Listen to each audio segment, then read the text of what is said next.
Hello everyone ဒီနေ့တော့ Nico က branding ကိုဈေးတန်တဲ့ discount တွေလည်းအများကြီးရှိတယ်ဘန်ကောက်မြို့ပေါ်က Cosmo Bazaar ဆိုတဲ့ shopping outlet ကြီးတစ်ခုစီကိုခေါ်သွားပေးမယ်ပေါ့နော် Nico နဲ့တူတူလိုက်ခဲ့ကြပါဦးသူက daily wear sport wear စတဲ့ brand တွေအစုံကိုတနေရာထဲမှာအနည်းဆုံး 20% ကနေစပြီးတော့ discount တွေရှိတယ်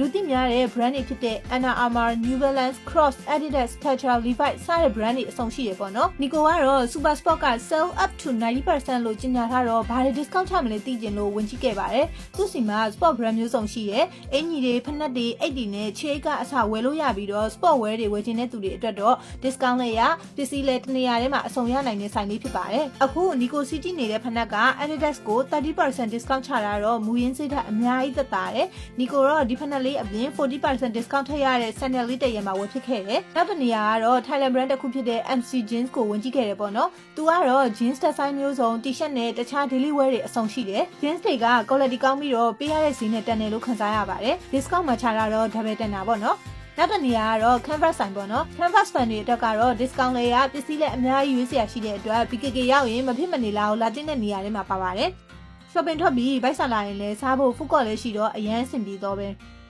ကဲဒီနေ့ vlog လေးကတော့ဒီလောက်ပါပဲ Nico လို shopaholics လေးတွေအတွက် BKK ရောက်ရင် Cosmo Bazaar ကိုတစ်ခါတော့တွားကြည့်ဖို့ recommend ပေးပါရနော်